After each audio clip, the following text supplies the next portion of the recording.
हाय सांग माने पुणी एक नुआ वीडियो रे आपन को स्वागत। आज जो धान चाष मका चाष सरला परे फाइनाली मु निज काजू बाड़ को आसी से काजू बाड़ पुणी मका चाष होता आपण मैंने देखुंत देखु केते बड़ एरिया वर्तमान जो जनाटी रही अच्छी आप देखुवे मो पछटे कटा है पाचिनी पाचिले कटा हम पुणी व्यस्तता मध्य रही पुणी काजू एक लाभदायक चाष होता है से चाष को प्राधान्य दे था आम कहीं तार बजार मूल्य रे आप जानते बहुत चाहिदा रही आप देखुवे केते बड़ एरिया पुणी आम जो आसलु आम आपन को देखेबी आसतु फाइनाली मु आपन को अनुरोध कर जो मैंने मोर वीडियो को देखुंत लाइक करंतु कमेंट करंतु एवं आपण मानकर जो गछ आम काजू गचर फूल केमिति है कि नहीं तो आम देखिए देखु केते बड़ बाड़टी अच्छी किसी भी लाभ होइछि मका चाष रे पुणी दान तो हमल करी घर को आनी ता भी किसी भल अमल होइछि पुणी आम देखिए आमर काजू गछ आप देखिपे बर्तमान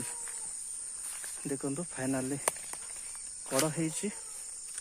आप देखुवे पत्र कणिला माने से निश्चय फूल दरिया आरंभ हुए पुणी कषि हेबार बा कषि धरबार प्रारंभ हो जाए देखु केते बड़ा कली आशा तो लगुच निश्चय भल अमल हम भल पल ए वर्ष देखु बहुत भाव कड़ कड़ माने कहली पत्र कहला माने फूल धरवा स्टार्ट हुए देखु तो बहुत भाव कणी तार अग गुड़िक एवं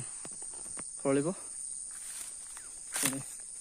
मका किसी रही जाइए बस्तार आप देखुवे से पुणी देखु केते काजू गछ अच्छे आपण मानक देखेबी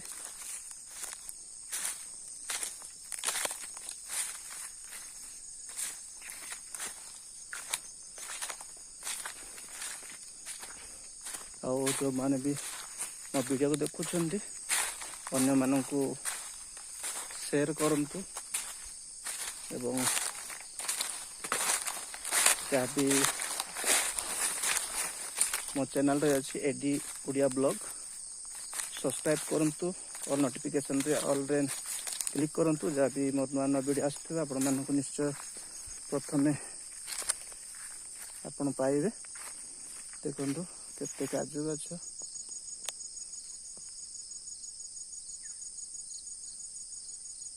एटा गछटा सुखी जाइछि बट से वर्तमान कळुछि आप भावुथिबे मरी जाइछि बोली ना ये कळी के अछि देखंतु कळी के अछि कहलिला माने से फल धरिबारे भल अधिक फूल अधिक कषि धरी पलिया को सी अधिक अमल दिए माने अधिक फूल धरी फल हुए देखुंत केते कषि धरवा को स्टार्ट है माने फूल धरिया को स्टार्ट है देखु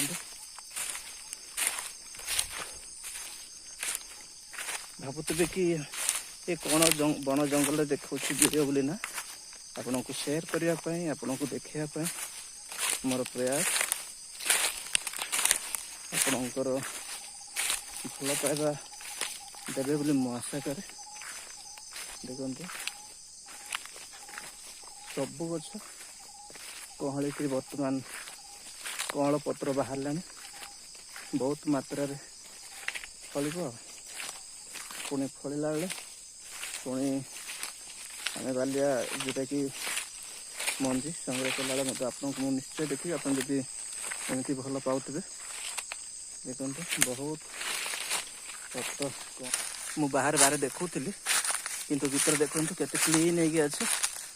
କେତେ ସଫା, କେତେ ବଡ଼ ଗଛ ଅଛି। ଆପଣ ମୁଁ ଚାହୁଁଛି ଆପଣଙ୍କ ପାଇଁ ଆଉ ଏତିକି ମୋର ଅନୁରୋଧ ଯେ ଆପଣ ଆଉ ଭିଡ଼ିଓକୁ ବହୁତ ମାତ୍ରାରେ ସେୟାର କରନ୍ତୁ, କାରଣ ଯେଉଁଭଳି ଫାଇନାଲ ଦେଖନ୍ତୁ କେତେ ଗଛ ଅଛି ଆପଣ ଦେଖିପାରୁଥିବେ। ରହିଲି, ପୁଣି ଦେଖା ହେବା ଆଉ ଗୋଟେ ଭିଡ଼ିଓରେ। ହାଏ।